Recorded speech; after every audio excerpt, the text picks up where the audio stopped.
ஆயிடுச்சு. இந்த பூச்சிகள் தான் வந்து நமக்கு சேதத்தை அதிகமாக கொடுக்குறது.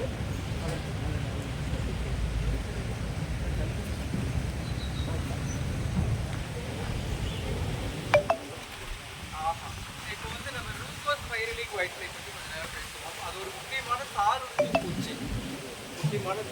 பூச்சி. அது இலையிலிருந்து தாரை உறுத்தி நமக்கு சேதத்தை குடிக்கிறது. அந்த ஃபஸ்ட்டு நமக்கு வந்து உலக அளவில் இந்த பூச்சி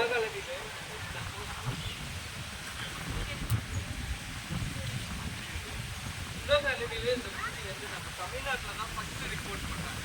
நிறைய பூச்சிகள் வந்து மற்ற இடத்துல இருந்தால் எல்லாத்துக்குமே வந்து ஃபஸ்ட்டு கண்டுபிடிப்பாங்க. ஆனால் இந்த ரூகோஸ் பைரலிக் ஒயிட் ஃப்ளை மட்டும் உலக அளவில் நம்ம தமிழ்நாட்டில் பொள்ளாச்சி ஆழியார் நகர் பொள்ளாச்சியில் கோயம்புத்தூர் மாவட்டத்தில் தான் ஃபஸ்ட்டு 2014ஆம் ஆண்டு செல்வராஜ் அந்த கோவர்க்கர் செல்வராஜ் அவங்களாம் சேர்ந்து இந்த பூச்சி வந்து இந்த பூச்சி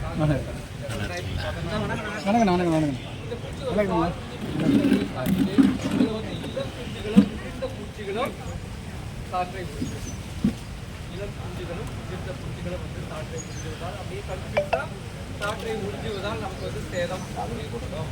இது வந்து 2 வகையான சேதத்தை கொடுக்கிறது. ஒன்று வந்து டைரக்டாக அது வந்து காரை உரியுது, அதனால வந்து காயுது. இன்னொன்று வந்து அந்த பூச்சி தேன் போன்ற திரவத்தை சுரக்கும். தேன் போன்ற திரவத்தை சுரப்பதினால் அந்த தேன் போன்ற திரவத்திற்கு 2 உயிரினங்கள் வரும். ஒன்று வந்து எறும்பு வரும், இன்னொன்று வந்து கரும்பூசான படலம், ஒரு பங்கஸ். அந்த பூசான படலம் வரும். இந்த எறும்பு வருவதனால் நமக்கு எந்த பிரச்சனையும் இல்லை. எறும்பு வந்து ஒரு நன்மை செய்யும் வகையில் சாப்பிடுது, அது மேலே கிளி போயிட்டு வந்துட்டு தான் இருக்கும். பட் இந்த கரும்பூசான படலம் வந்து நமக்கு ஒரு முக்கியமான சேதத்தை பார்த்தோம்னா கரும்பூசான படலம் அப்படியே இந்த தேன் போன்ற திரவத்தை அப்படியே சாப்பிட்டு அப்படியே ஃபுல்லாக ஓடையெல்லாம் குறையும். ஓடை எல்லாமே அப்படியே கருப்பு கலரில் இருக்கும். அது நமக்கு சேதம். இந்த வண்டு தான் சிறிய செடிகளை வந்து தாக்கி அழிக்கக்கூடியது. இந்த ரகத்தை தான் இப்போ காட்டப்பட்டு உள்ளது. மேலும் நம்ம கிருஷ்ணகிரி மாவட்ட தோட்டக்கலை கல்லூரி மூலம் அந்த பூச்சி அதை நுண்ணூட்டச்சத்து ஃபோட்டோ எடுத்துக்கிட்டீங்களா மேடம்? ரிலீஸ் பண்ணுறது அது கேப்பில் அங்கே வச்சுருங்க, இடுப்பில் வச்சுருங்க. தானாக ஒரு 20 மினிட்ஸில் வந்து அதே தானாக வந்து போயிடும் போது. ஏன்னா வெளிச்சத்துக்கு மேலே வரும். அதில் வந்து அடுத்து அதாவது இப்போ சாம்பிளுக்கு வச்சுருக்கோம். அடுத்து விவசாயிகள் யாருக்கு வேணும்னாலும் நேராக நீங்கள் காலேஜுக்கு வந்துடுங்க. அப்புறம் ஏடிஎஸ் மேடம் இருக்கிறாங்க, அவங்களையும் அப்ரோச் பண்ணலாம். எல்லாரோட ஃபோன் நம்பர் கொடுத்தாச்சா? கால் பண்ணுங்கள். இல்லை உங்கள் பக்கம் அப்படின்னா நேராக வந்துடும். ஃபோன் பண்ணாலே போதும். நாம் வந்து இதை அடுத்த கேவிகேலேருந்தும் நம்ம காலேஜ் கோயம்புத்தூரில் ப்ரொடக்ஷன் பண்ணுறாங்க, அவங்களுக்கு வரவழைச்சு நம்ம கொடுக்கலான்னு அடுத்து பிளான் பண்ணியிருக்கோம் எல்லா விவசாயிகளுக்கும். அதே போல் இன்டர்கிராப்பிங் இப்போ பேசணும் இல்லையா, அதாவது ஊடு பயிரே இல்லாமல் வெறும் தென்னை தான் மேக்ஸிமம் பார்த்திங்கன்னா வெறும் தென்னையே சார்ந்து இருக்கிறாங்க. அடுத்து என்ன பண்ணலாம் டிஸ்ட்ரிக்டில் நம்ம ஒரு யோசனை வச்சுருக்கிறோம் அப்படின்னா திட்டங்கள். இது வந்து ஒரு கிட்டத்தட்ட ஒரு சப்ட்ராபிக்கல் கிளைமேட், கொஞ்சம் ஒரு குளிர்ச்சியான தட்பவெப்பம் மற்ற மாவட்டங்களை விட. அதனால இங்கே என்ன செய்ய போகிறோன்னா ஒரு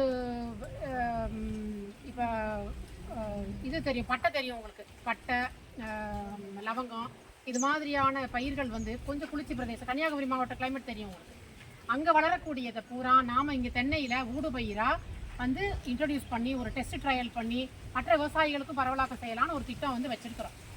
கூடிய விரைவில் நம்ம அப்ளை பண்ணிட்டோம், ஸ்கீம் வந்து அப்ளை பண்ணியிருக்கிறோம். விவசாயிகள் நம்ம வந்து செலக்ட் பண்ணி நாம் அஜிலா மேடம் வந்து கொஞ்சம் ரெக்வஸ்ட் பண்ணிக்கிறேன், முக்கியமான விவசாயிகள் இதெல்லாம் கொஞ்சம் செலக்ட் பண்ணி ஆர்வம் இருக்கிறவங்க செலக்ட் பண்ணி கொடுத்தாங்க, அங்கங்கே எல்லா பிளாக்லையும் கவர் ஆகுற மாதிரி பண்ணாங்க அப்படின்னா அடுத்து அந்த திட்டத்தை வந்து நாம் செயல்படுத்த போகிறோம்.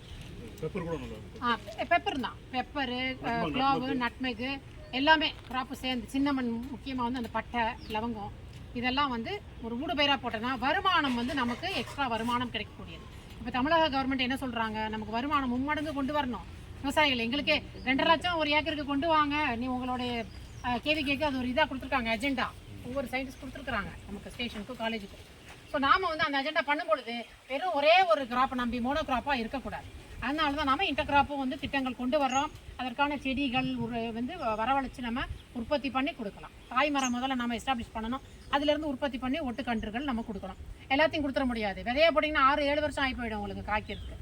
அதனால் எல்லாமே ஒட்டுக்கன்று உற்பத்தியை ஆக்கி நாம் கொடுக்கறதுக்கு ஒரு பிளான் வச்சுருக்கிறோம். ஃப்யூச்சரில் கண்டிப்பாக தென்னை விவசாயிகளுக்கு எங்களால் கண்டிப்பாக பயன் இருக்கும் அப்படிங்கிறத உறுதிமொழி கூறுகிறேன்.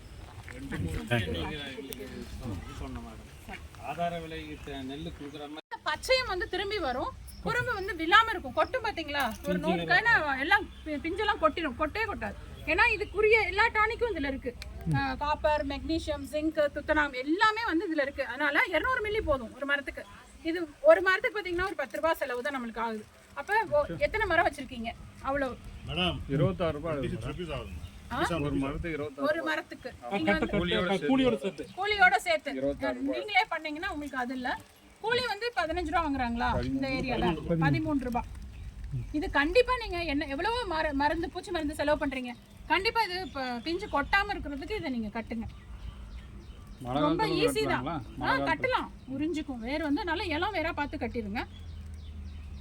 இது வந்து நீங்க வச்சுக்கலாம். 3 months 4 months நீங்க இருக்கு, நீங்க வச்சுக்கலாம்.